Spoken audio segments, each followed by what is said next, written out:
Principal Matters Podcast, episode 301.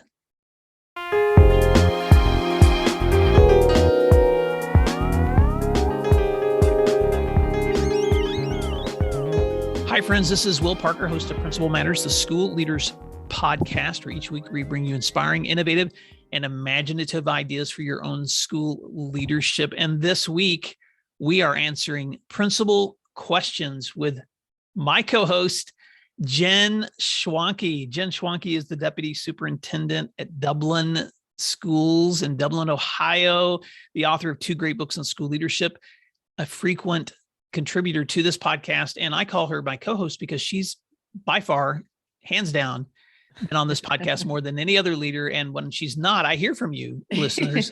So Jen Schwanke, welcome back. I know you're just wrapping up your traditional school year, although I know you do not stop working. So give us a quick update. How are you doing, and how's life in Dublin, Ohio? Well, it's very, very hot. I will tell you that. And, you asked me offline, is summer break? And I said, well, I hear some people are, but principals are not, and school leaders are not, because there's a lot of things to plan for. So we're like a lot of the rest of the country. We're dealing with some volatile weather. My poor parents had a terrible, terrible storm go through and ripped barns to pieces. And so I spent last weekend picking up tin shingles from trees, but the kids are good and work is good. And I'm glad we're not having to be in such fear of some things we've been in the past. So things are positive right now. Well, it is also hot and humid in Oklahoma. I'm going to tell Principal Matters listeners something they may not know, but we have 3 adult daughters and a son who's still in high school. And our 3rd daughter, Katie, just finished her first year of university in Wales. She's been in the UK this whole year. And so, although we did get to see her at Christmas, but she is, as we record, on a flight from London back to the States. So we are so excited to see her. I bet you can't wait to get that girl back under your roof. But talk about problem solving. I woke up this morning with messages from her. Of course, it was London time and it was sleep time for us, when she was like, train's not going to arrive on time, hopping in Uber, making it across London at airport, now through security.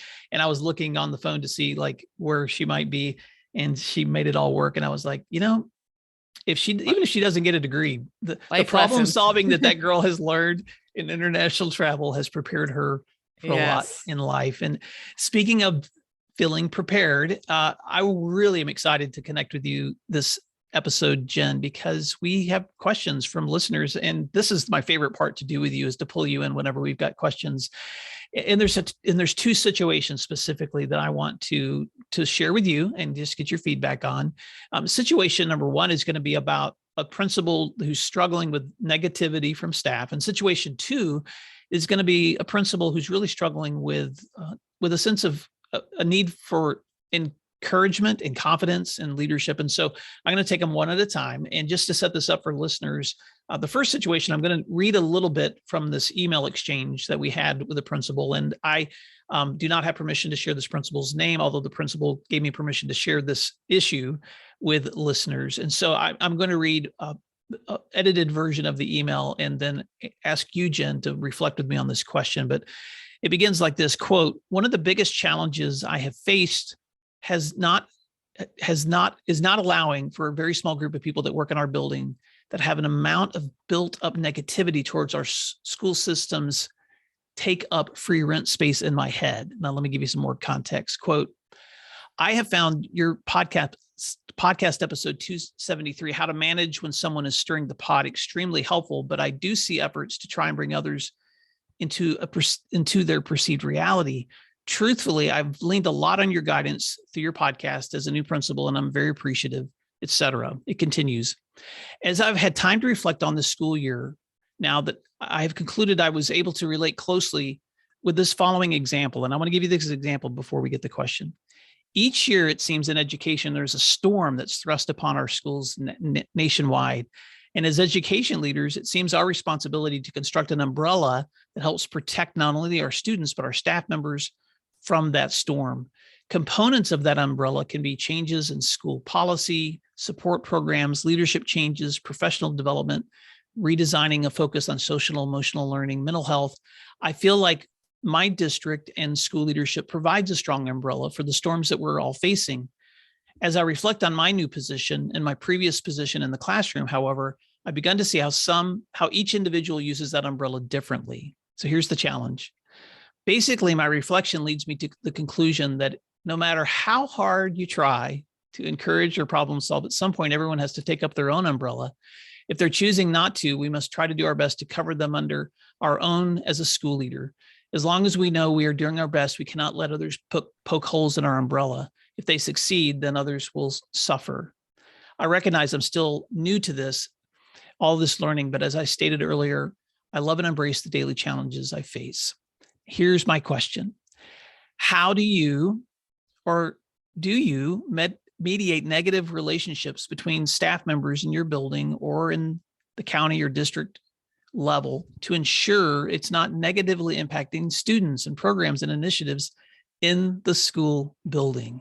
Now, I hope I gave enough context from that email to make sense of that question, but this leader, just to summarize, is reflecting on the role of a school leader, the umbrella. I love that analogy, that what we do is create umbrellas for our people so that we can protect them from whatever is happening around us so that they have the best learning environment possible.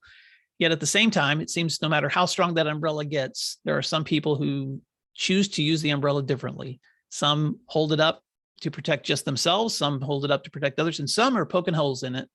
And so this school leader's question, Jen, is wisdom and guidance on mediating those most negative relationships in our schools, and how do we keep them from negatively infecting or impacting students?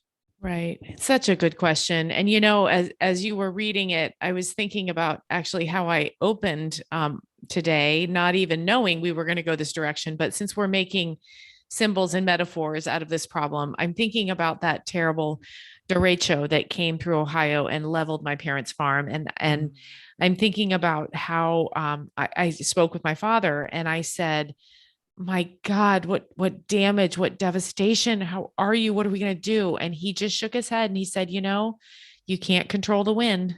And I'm thinking about that in alignment with this question. We can't control the storm, right? We can't control what happens. All we can control is the after the storm comes. So it doesn't matter really how people use their umbrellas or if people poke holes in them, because we're not in control of that. So I guess to revise, it does matter, but we can't intervene until the point where we have some control. And I think about people in our buildings. They're always going to be there. The people who are negative, the people who are angry about something else in their lives, or something that may have happened years ago, and they're still punishing the principal maybe about what happened. So I think when I speak with principals, Will, this is the problem that comes up over and over and over. What about that small handful of really negative, tired, toxic people who are trying to, this is my word, not anybody else's, to recruit other people to be negative with them and to engage in conversation or activities or actions that hurt our kids? So my first response would be, remember what you can control, and then remember what matters, because there's a kind of a Venn diagram. A lot of you have probably seen it. There's what we can control, and then there's what matters. And the place where those two circles cross is where we need to focus our energy. And what I would argue is that place is things that we can control where it affects students. So if somebody's just being negative and grumpy in the teacher's lounge in the morning when they're pouring their cup of coffee, but the students aren't affected, then, it's okay. You can let that go. You don't have to strive for a staff of just really happy people all the time. And then, I've thought just one more addition before I turn it back to you, Will, is I actually have another book coming out this summer that seems really applicable to this conversation. And it's about how principals can support teachers. I think teachers are driven by three motivators. One of them is their purpose. one of them is priorities, and one of them is their patterns. And if principals take some time to really get to know what it is that's motivating a teacher in any given moment, it will help them know how or when to intervene and help that teacher through it. I love that, Jen, and I cannot wait to see your new book. Principals must focus on purpose, priorities, and patterns. I'm going to ask you to, because I have thoughts too, but I want to stay there for just a moment. Talk a little bit more about that in terms of how that, because you talked about that intersection, those two circles of what you can control and what matters, which helps you focus on what you can be doing Right. in supporting. So talk a little bit more about how helping focus on that purpose, that priority, and that pattern, those Right. patterns are helpful ways for principals to be proactively engaging with Right. the influences happening in their schools. Right. And you and I might need to do an entire podcast on the purpose, priorities, and patterns, because there's a lot to unpack there. But I think if we focus on that area of what we can control versus what matters, the key component for me to remember is what matters to me might not matter to students or to parents or to our community or to that teacher. And so we really have to sometimes put our own perspectives or our own personality conflicts aside and think really carefully and self-critically about what it is that a teacher or a group of teachers negativity, what impact that has on students. And even within that, we have to think about, okay, does it have a negative impact academically, socially, in terms of feeling safe in the classroom? If any of those questions yield answers that indicate there's harm being done, then absolutely the principal has to intervene. And so I think your listener asked, well, how? And again, I think there's several ways to approach that. The best answer lies in your relationship with that teacher, knowing them and knowing their motivator, knowing whether they're struggling with their purpose. Why am I here? What am I even doing in this job? Or their priorities, which might be things that are going on in their own lives that are affecting the decisions that they make professionally. And then patterns are just habits, right? So it may be a teacher who has fallen into some negative habits. When the principal identifies which one of those is having a negative impact on students, then they know how to intervene. So with your permission, Will, I could take that a step further and give an example. Yes. Okay. Okay. The example I would give is if a teacher is always late, like in between classes, the teacher goes out and about and talks to her friends or his friends, and then is always late getting the class started, and there's behavior issues. And let's say the principal has talked to the teacher and said, hey, you really need to be in your classroom when the bell rings, and the teacher just doesn't do it. And the teacher's out, talking about how that principal just has unrealistic expectations, and the principal's thinking, my gosh, I just want him to be in the classroom when the bell rings. So that might be a 3-minute internal conversation within the principal's own mind. Purpose. Okay, this teacher has a strong purpose. I know that he really wants to be there for his students, and he's committed in a lot of ways. His purpose is strong. Okay, disregard. Priorities. Okay, this teacher really, really seems to be have his priorities straight. There's nothing really big that I know of going on in his life. It doesn't seem like his relationships with his teachers or with his colleagues are fractured. As a matter of fact, he seems to want to hang out with them a lot. So that's not a problem. Okay, check, move along. Patterns. Okay, habits. Maybe this is just a habit. Maybe this teacher's getting the social input that he needs or that she needs in those moments between classes, and he's just in a bad habit of not prioritizing the students when the bell rings. So then that intervention might just be revisiting that with the teacher and saying, listen, I know that when you first started teaching, you were probably in your classroom every time when the bell rang, greeting students, handing back some of their work, having a quick conference with one or two of them. Seems like you've kind of gotten out of that habit. Is there anything I can do to get you back in that habit? Because you know what, you're a real leader in this building, and what you do is affecting a lot of your colleagues. So this is just a priority for me, and I'd like it to become more of a routine and a habit for you. So it again, just walking through that scenario, it helps you answer questions about the motivator for that teacher and why that behavior is happening. Jen, there's so much I love about that. So let me reflect on a few things.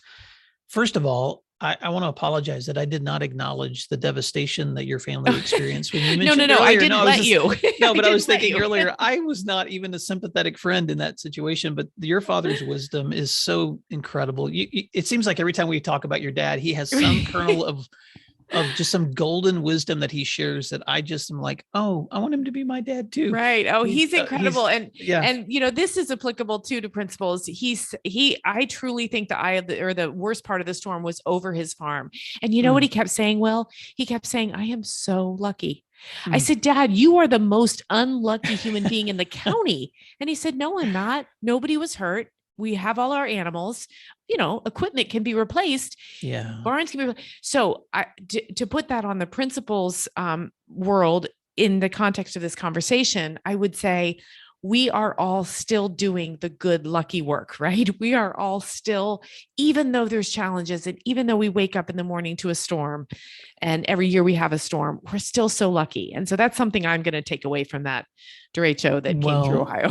Me too. And I think it's a really good reality check, Jen, for anyone who's listening right now, because principals and teachers and superintendent, everybody I've talked to this past year felt so much more beat up than they've ever felt before. It seems like our entire society has just been addicted to anger and frustration. Right. And there was even a school board meeting from a local district here this week where a student stood up to provide some feedback, and some people in the audience began to boo the student, and the board president had to stop the meeting and said, we don't boo students in these meetings. This is why we're here, right, for our students. And so I'm just, so there's a part of me that feels this frustration, like the listener said, just, nationally. And I know it's not even just reserved to our nation, but we've been through a storm.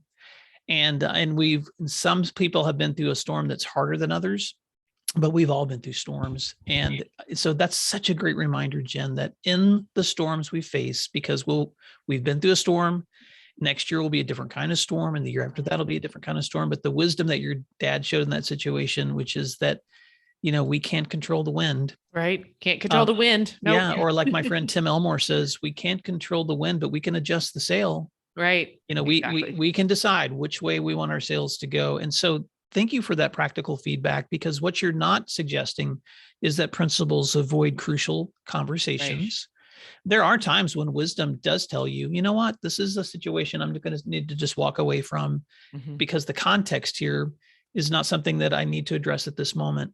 But every context is different. And so you don't avoid crucial conversations. But I like how you set those aside. And you're right. When you get ready to share your book with the world, we're going to do some sessions on how to make sure we have practical solutions for that purpose, that priority, that pattern, and where do we pinpoint where those needs are in those areas? Because you're right. Sometimes the diagnosis that we need in that situation is not going to be the same for every teacher. Nope. And not every year either. That's the other thing is a teacher. I talk in the book about how life is long, and people teach 35, 40 years. The things they go through, of course, it's going to have an impact on their colleagues and their students, and that's okay. And a principal, being in tuned to those changes and being okay with them and accepting them, that's the kind of thing that builds trust with teachers. And, we can't do this work unless we have teachers who are in this with us as a team. And that's what I would encourage the listener. There's two things really, is one is do whatever it takes to get those teachers on the same team with you. And then the next thing I'm going to say is there's times that you just can't. And in that case, you lead around. You have to, instructional coaches talk about coaching around resistant teachers. You lead around the resistance. And, teachers want a principal who respects, admires, trusts, and leads them. And so they are going to get in alignment behind a principal who makes a conscious choice to move on. Sometimes teachers respect it when they see a principal deliberately choosing to leave behind the toxic teacher, and they'll get behind. They really will. Yeah. Great feedback. Yesterday, I got to listen to a virtual PD session with Michael Fullen, and he said something there that I jotted down in my notes, which is that strong instructional leaders understand the importance of contextual literacy. And I was like, I've not heard people use that term before. Michael Fullen, he's such a great researcher. And he said that in order that deep learning leaders become experts in their own learning cultures. In other words, they understand that the only way you're going to affect change meaningfully and long-term is to be a cultural expert of your people, your surroundings, your students, what, like you said, knowing the nuances of what's going on in people's lives, what's happening in school and out of school with my people, so that you have the cultural context to know what is the best diagnosis for this situation. Right. So it's part of the challenge is, this is actually going to lead to the next question, Jen. Part of the challenge that you and I face is trying to provide answers to people that may or may not always fit their context. And so we have to make sure that Principal Matters listeners, please, as you listen and learn from fellow colleagues, as you're reading great books this summer, as you're listening to fellow leaders, as you're looking and reflecting on your own educational experience, it's an ongoing, ever learning, reflective journey. And there's never a one size fits all. There's never a quick fix. There's never a just do this and everything's going to be okay. It's a trial and error. It's like a farmer learning how to manage and cultivate his crops. What worked last year may not work this year. And so it's an ongoing. So Jen, I want to just jump into question number 2. And that is, we had a listener who reached out to me and said, quote, Will, I'm a big fan, an avid listener of the show. I have a question. Where do I even start as a principal? I feel like there's so much I don't even know about the technical terms and the nuances. Any advice would be wonderful. And so, Jen, I reached back and asked, could I just call you? Because this was one of those questions that I didn't think an email was going to be helpful for. And here's what I discovered. This is another new leader assigned to a new position at semester, and was just very open about the struggle of feeling disconnected from his teachers, really struggling with finding his footing in the new position, but also feeling like he's losing confidence in his own leadership abilities. And part of his struggle, and this is what really struck me, and I wanted to reflect on this with you. Part of his struggle comes from when he's listening to our shows and he's hearing leaders who seem so focused and so determined. And he asked me the question, how do I develop those same kinds of skills myself so that I feel focused and purposeful? And so there were a lot of questions that came to my mind, and we had a very good conversation, but I wanted to bring that question here so that you and I can reflect on that for just a few minutes, because I have several thoughts that I want to share with listeners, but I wanted to just have both of us respond to that for a moment in terms of a leader who's really struggling, especially in comparing himself to others in the context of his new position. Well, you and I have the gift of video. Your listeners don't. You see me laughing, right? Because I have a story. And my story is this. I've been a principal a long time, and I actually teach graduate classes to aspiring principals. And through a set of circumstances about 5 years ago, I hired an assistant who had been in one of my classes, and she'd read my books, and I didn't know this, but she was apparently very intimidated by me. Well, after about 3 months, we were having a great time. We were laughing about something, and she said, "I just have to tell you how glad I am that you are such a hot mess." And I said, "What?" And she said, "I thought you had everything together. I thought you knew all the answers. I thought you were calm, cool, confident, collected all the time." She's like, "You're a mess, just like everyone else." Yes. And I laughed and I said, "You are so right. We are all a mess. We all are." And so to your listener, I would say, yes, there are probably you're looking at colleagues and you're doing that comparison culture that we say do not do. Mm-hmm. They're probably just as much of a mess. And I guarantee you right now, your listener is saying, "No, really, I'm the imposter. I don't belong here." No. It's true. We are all a mess. Every day, problems come up for even the most established, confident principals that we're like, what do we do with this? I have no idea what to do with this. So the best advice I can give to that listener is remember that no one ever masters this job. The thing we love about it is that every day is different. And then the thing that shakes our confidence the most is that everything is different. But, confidence comes with time. But in the meantime, we can lead with conviction. We can lead with our credibility, with the professional reputation that we've built. We can lead with compassion and care, and those kind of things will build confidence over time. But we're all a mess, Will. We are all a mess. Oh, I'm having so many epiphanies. I don't even know where to start, Jen. So let me tell a little dirty secret to Principal Matters listeners. And so we just celebrated 300 episodes. And so let me just say it like it is. The dirty little secret about the Principal Matters podcast, School Leaders Podcast, 300 episodes for however many years we've been doing this. For every principal or education leader that I have had on this show to interview who has shared just dynamic ideas for things that are happening in their work and the lessons that they're learning, for every one of those, when we're off the air, we also talk about those things they can't share on the air. For every one of them, it's the off the air conversations that I wish I could record. Right. So many of them are confidential and involve things that they know would be a violation of someone else's confidence. And that's the reality of our roles as leaders. All of us are a hot mess, and we're always dealing with things that are so far beyond our own wisdom, so far beyond our depth. That's why we need each other. We cannot do this by ourselves. None of us, if anybody thinks they have it figured out and that leadership is something you could put in a book like we've done and then just do X, Y, and Z and everything's going to turn out correctly, that's just not reality. And I'll just publicly apologize to any listener out there who's ever thought that following a formula is going to result in a perfect setting for your school, or that following these steps is going to somehow magically create an environment where you want to show up every single day and dance and skip down the hallway. It's just not that way. But there are truths and there are ideas that can help you maintain sanity and build good teams and nurture an environment that you want to be a part of. So that's a reality too. Well, and I think that social media hasn't done us any favors in this realm, because, like, just as an example, I thought I was a really fun, engaged principal. And then I started seeing all these posts about principals who had special handshakes with every kid, or they'd be at drop off or pickup with music and dancing. I'm like, I can't dance. I can't do that. Or principals that, had some sort of a special skill with rapping, and they would have their kids come for an assembly. And I thought, I can't do this.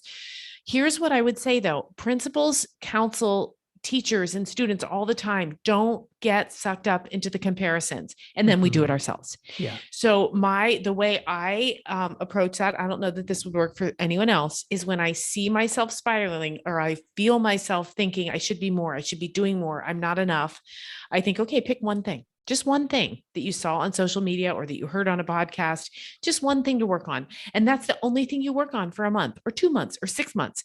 What that really is a fancy way to give myself a pass, because a lot of times that anxiety we feel, the anxiety your listener might be feeling that he's not doing enough or he isn't confident enough, he will get there. He just needs to press pause a little bit on his own self-criticism and let himself catch up. But, like anything with social media, or even in a face-to-face meeting when we're with another principal, of course, they're going to put their best foot forward, right? Nobody's going to say, okay, I'm going to tell you one thing I'm good at and the 40 things I'm really bad at. Nobody's ever going to do that. And so we just have to remember that and stop ourselves from spiraling into a place of insecurity. Well, Jen, I'll offer just a couple of thoughts that I shared with that listener, and then I know you and I need to wrap up this episode. But just so for anyone else who's listening, for some practical things to keep in mind too, I just asked this principal in our conversation, let's just go back to what makes a strong instructional leader. Tell me what makes a great classroom teacher. Let's go back to your own roots, because most of us in school leadership spent time as classroom instructors. Right. And you and I both know the answer to that question. It's setting strong expectations and understanding procedures and making sure you set the norms with your school and establishing rapport and trusting relationships with the people you're serving. And then I flipped that question and said, how can you apply those same classroom instructional standards school-wide and in your own leadership? And there was a light bulb moment. That leader said back to me, Will, I've never thought about my leadership that way. I've never thought about my principal role being looking at my own staff and my own school instruction, my teachers as my classroom. And I said, let's start there. because that's a really good place to start. And that's a good perspective to keep moving forward, because man, if we play the compare game, oh my gosh, we're just going to beat ourselves up. Yeah, all the time. it's not even reasonable. Some of us have 200 students in our building. Some of us have 4,000. You can't compare apples to oranges. You just have to look at yourself in the mirror and see how you're doing. Well, Jen, thank you for taking an opportunity to respond to listener questions. And would you please, I know we've done this so many times, but in case someone's listening for the first time and meeting Jen Schwanke, how can our listeners stay connected with you and your resources and your wonderful books? Yeah, it's very simple. Just go to jenschwanke.com. I shouldn't say jenschwanke.com, and they can find anything they need, including how to get a hold of me. Great. Well, Jen, I hope you have a safe and wonderful summer. Thanks for all the work that you do. And Principal Matters listeners, thank you for doing what matters. We'll talk to you next week. Thank you. Talk soon. You can find free resources like this one at my website at williamdparker.com.